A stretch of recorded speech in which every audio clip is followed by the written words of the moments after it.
మనందరము పోవలసిన దారిలో నేను పోవచ్చున్నా నిలువగా ఉండి ధైర్యముగా ప్రవర్తించు. తండ్రి, అప్పుడే కాదు, ఇశ్రాయేలుకు ఇంకా మీ జ్ఞానం కావాలి. నాకు కూడా మీ అవసరం ఉంది. నీ దేవుడైన యెహోవా ఆజ్ఞలను పాటించు, ఆయన మార్గములో నడువు. మోషే ధర్మశాస్త్రములో వ్రాయబడిన ఆజ్ఞలు, కట్టడలు గైకొను. అప్పుడు నీవు చేయు ప్రతి దాంట్లో, వెళ్ళే ప్రతి చోట విజయవంతులవుతావు.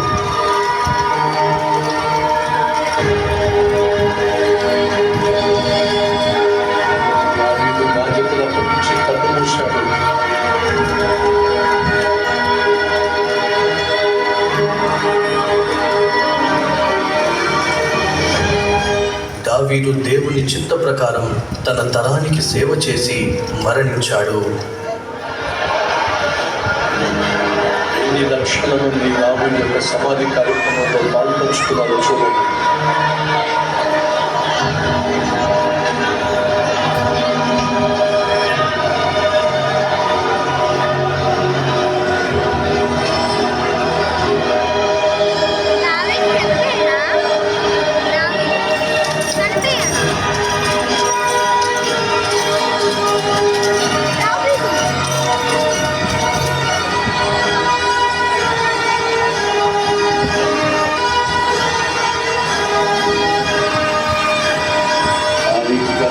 సమాధి చేయబడ్డాడు.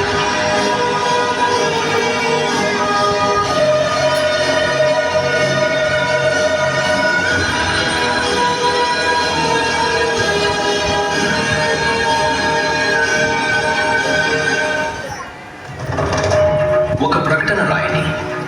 ఇశ్రాయేలు గోత్రాల ప్రధానులను, 1000 మందికి 100 మందికి అధిపతులైన సేనాధిపతులను, న్యాయాధిపతులను, యాజకులను, లేవీయులను, సైన్యాధికారులను, ప్రజల పెద్దలను, వీరందరినీ గిబియోనులోని గొప్ప ఎత్తైన స్థలానికి, ఇశ్రాయేలు దేవుడైన యెహోవాను ఆరాధించుటకు సమకూరమని పిలవండి.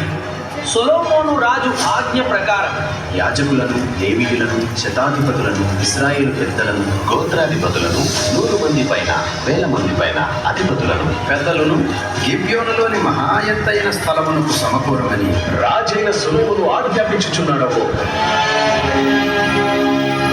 సొలొమోను తన దేశంలో ఉన్న వాళ్ళందరినీ కూడా దేవుని దగ్గరికి తీసుకొస్తున్నాడు. ఒక్కరు కాదు, ఇద్దరు కాదు, వేల లక్షల సమూహంగా ప్రజలు దేవుని సన్నిధికి వచ్చారు. చూడండి ఎంతమంది వచ్చారు.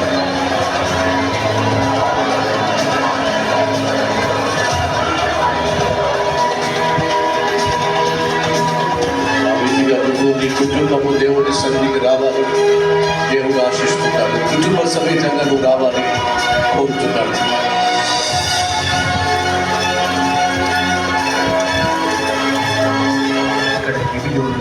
సొలొమోను ప్రభువుని ఎదుట వంగి ఆరాధించాడు. ఇత్తడి బలిపీఠము అగ్ని జ్వాలలతో జ్వలించుచుండెను. దేవుణ్ణి దర్శించిన తర్వాత పరిపాలన ప్రారంభం. మొదటి తీర్పు ఎలా ఇస్తాడో చూద్దాం. కాదు, బ్రతికున్నది నా కొడుకు, చనిపోయినది నీ కొడుకు. కాదు, చనిపోయినది నీ కొడుకు, బ్రతికున్నది నా కొడుకు. బ్రతికి ఉన్నవాడు నా కొడుకు, నీ కొడుకు చనిపోయాడు. ఆపండి, ఇది న్యాయస్థానం, మీ యుద్ధ భూమి కాదు. ఒక ఖడ్గం తీసుకొని రండి. బ్రతికి ఉన్న బిడ్డను 2 ముక్కలుగా చేసి, ఒక సగం ఈమెకు, ఒక సగం ఆమెకు ఇవ్వండి.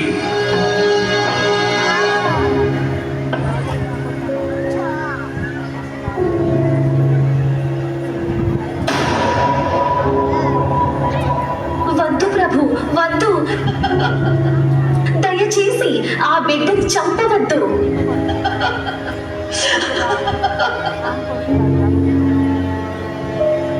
ప్రభు, బ్రతికిన బిడ్డను ఆమెకి ఇవ్వండి. దయచేసి ఆ బిడ్డని చంపవద్దు. లేదు, ఆ బిడ్డ నాకు కాకూడదు, ఆమెకు కాకూడదు. ఆ బిడ్డని 2 ముక్కలుగా చెయ్యండి. బ్రతికి ఉన్న బిడ్డను మొదటి స్త్రీకే ఇవ్వండి. ఆమెయే నిజమైన తల్లి.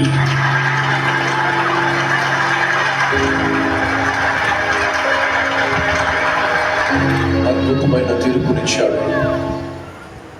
అప్పటి వరకు దేవుని సాన్నిధ్యం ఆ తర్వాత ఒక సాధారణ కట్టాలి. మోషే గుడారంలోనే నిలిచి ఉండేది. ఆశతో ఇంతవరకు ఇశ్రాయేలు ఇలాంటి నిర్మాణ కార్యాన్ని ఎప్పుడూ చేపట్టలేదు.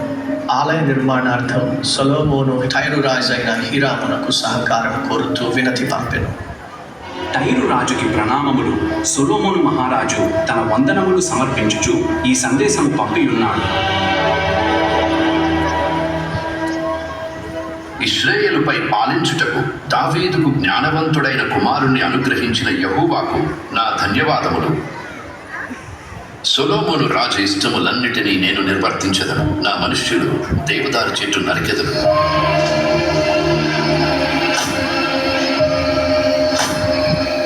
వాటిని సముద్ర మార్గమున యోప్పా వరకు పంపెదను. ఆ రీతిగా దేవతలు రాణులను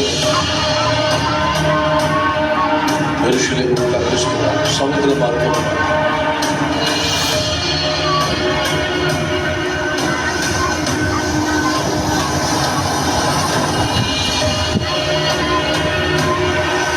అక్కడ నుండి అతని సేవకులు వాటిని యెరూషలేముకు తీసుకుని పోవచ్చును.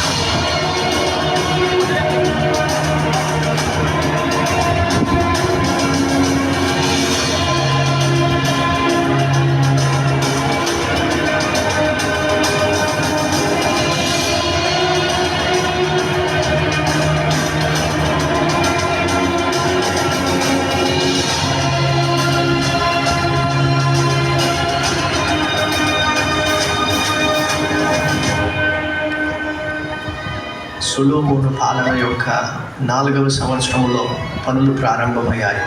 రాళ్ళు పనిముట్ల పవిత్ర పర్వతమునందు శబ్దము లేకుండా వాటిని దూరముగా ఆకారములలో మలిచిరి.